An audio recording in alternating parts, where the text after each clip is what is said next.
What if everything you thought you knew about the Bible was hiding something far more explosive beneath the surface? Imagine for a moment that the tensions you've always noticed in these ancient pages aren't flaws at all, but carefully placed invitations. What if they were never meant to tear faith apart, but to pull the sincere reader deeper into a mystery most people never dare to touch? There are contradictions so obvious they make you pause and wonder, how did generations of believers live with them? Yet the first Christians didn't run from these tensions. They wrestled with them passionately, argued fiercely, and refused to let them go. And here's what stirs the heart even more. What if those very contradictions were never accidents, but deliberate signals pointing towards something far richer and more profound? If you think this is just another video about Bible mistakes, you're going to miss the entire point of what early readers actually experienced.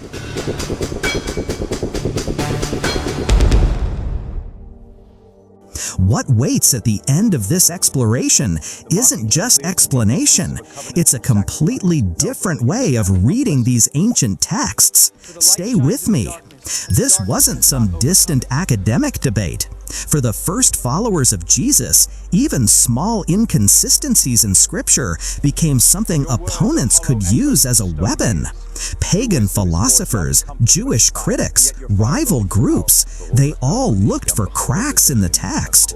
Because in that world, a contradiction wasn't a detail, it was leverage. So the question becomes unavoidable.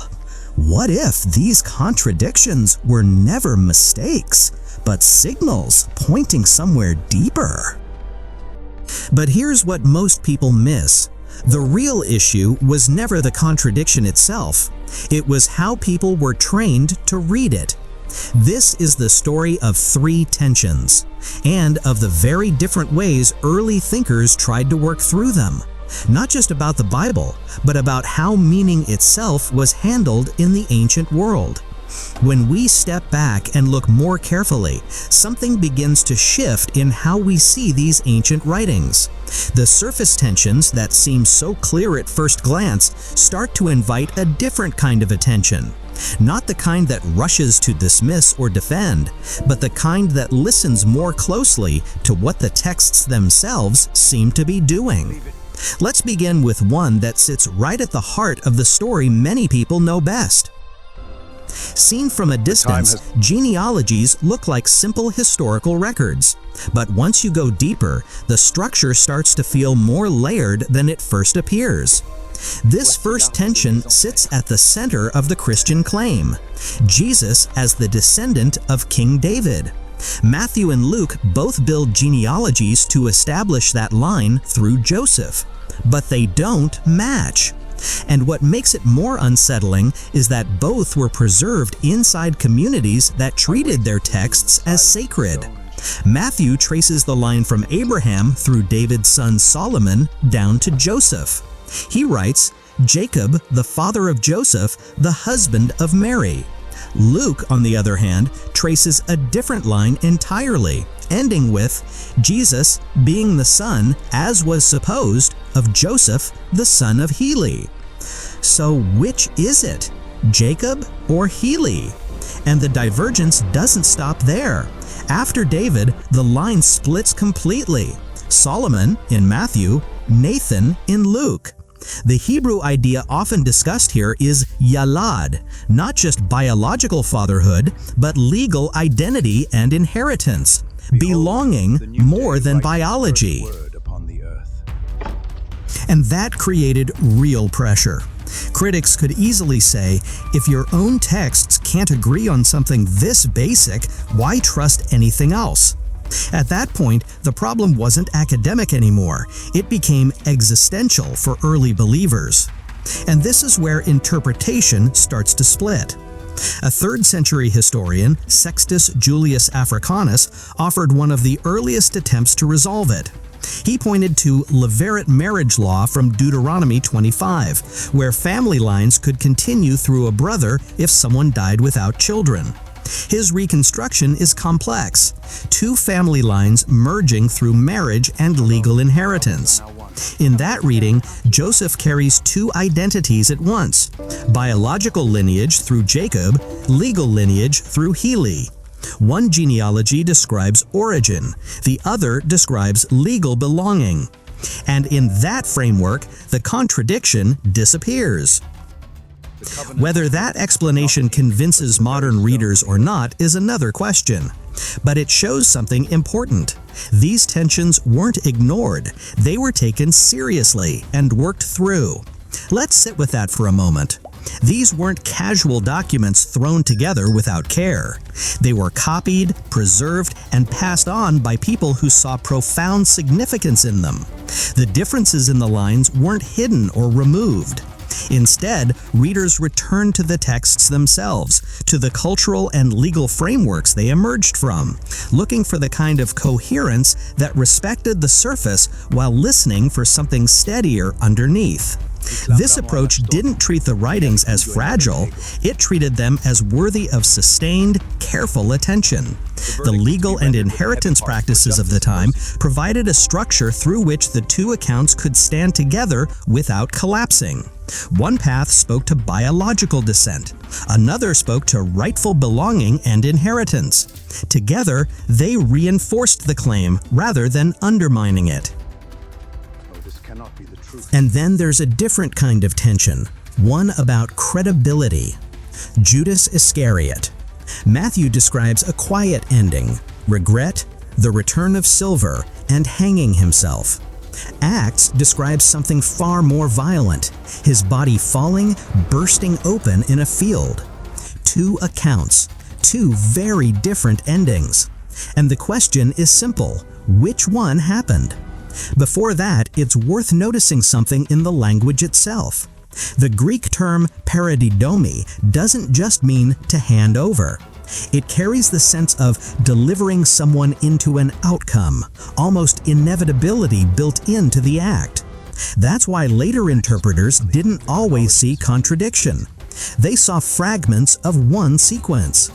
In that harmonized reading, Judas first hangs himself. Later, the body falls and breaks open. One event described from different angles. Even the field becomes indirect language for financial responsibility rather than ownership. It's a reconstruction aimed at preserving continuity at almost any cost. But it also reveals something deeper, the assumption that the text must ultimately resolve into a single seamless story. Take time here to consider how these accounts were being read. The details weren't dismissed. They were placed alongside each other, and the language was examined for what it actually conveyed. The act of handing over carried weight beyond a simple transaction. It pointed toward a larger movement already in motion. When the two descriptions are allowed to speak in sequence rather than in competition, a continuous event emerges, one that holds the regret, the final act, and the physical consequence together. The field itself, in this light, ties back to the consequences of the silver, rather than demanding identical ownership language. The focus remains on the outcome and its meaning, not on flattening every descriptive choice into the same literal frame. This way of reading held the texts in high regard, refusing to let surface differences dictate the final word. And this next tension actually split early thinkers into completely different ways of reading Scripture. And then there's Genesis, where the tension feels almost structural. Two creation accounts sit side by side.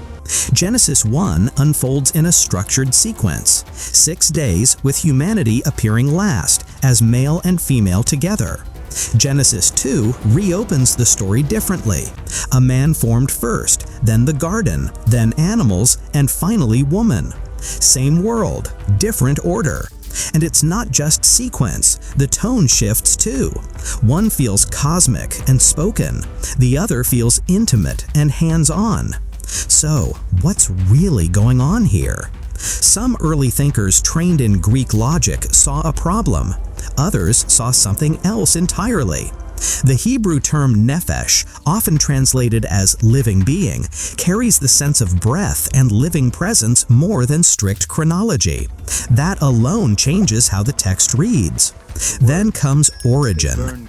Instead of forcing the accounts to match, he questions the assumption that they even should. For him, tension isn't a flaw, it's a signal, a kind of interruption in the surface meaning that pushes the reader deeper. So, Genesis 1 becomes a statement about transcendence.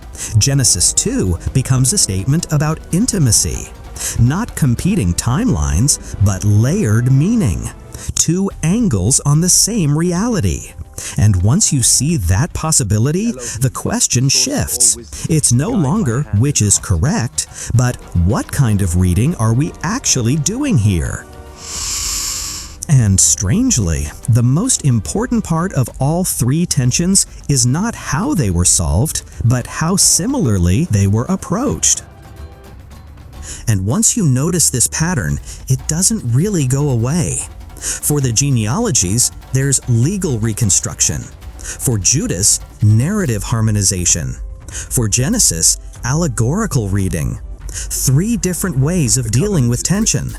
And the pattern underneath isn't really about solving contradictions. It's about the refusal to leave them untouched.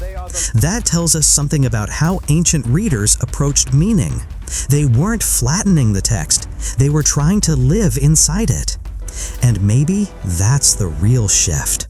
Not whether these tensions can be solved, but what they reveal about how humans deal with complexity in sacred language. So when someone points out a contradiction, the question isn't whether it exists.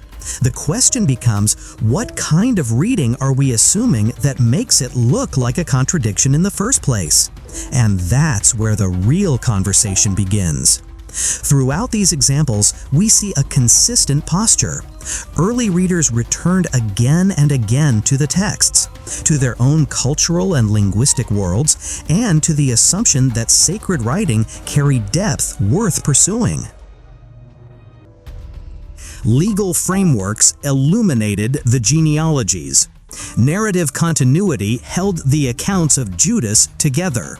Layered, symbolic reading allowed Genesis to breathe with richer meaning. They did not treat the writings as brittle documents that shattered under scrutiny. They treated them as living witnesses that rewarded careful, sustained attention. The tensions became places where interpretation could grow, not where faith had to retreat. This doesn't mean every proposed resolution satisfies every reader today. What matters more is the underlying commitment. These texts were worth wrestling with. The ancient approach wasn't evasion.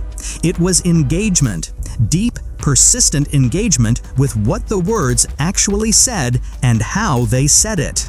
When we step into that same posture, the conversation changes. We stop asking only whether every detail lines up in one narrow frame.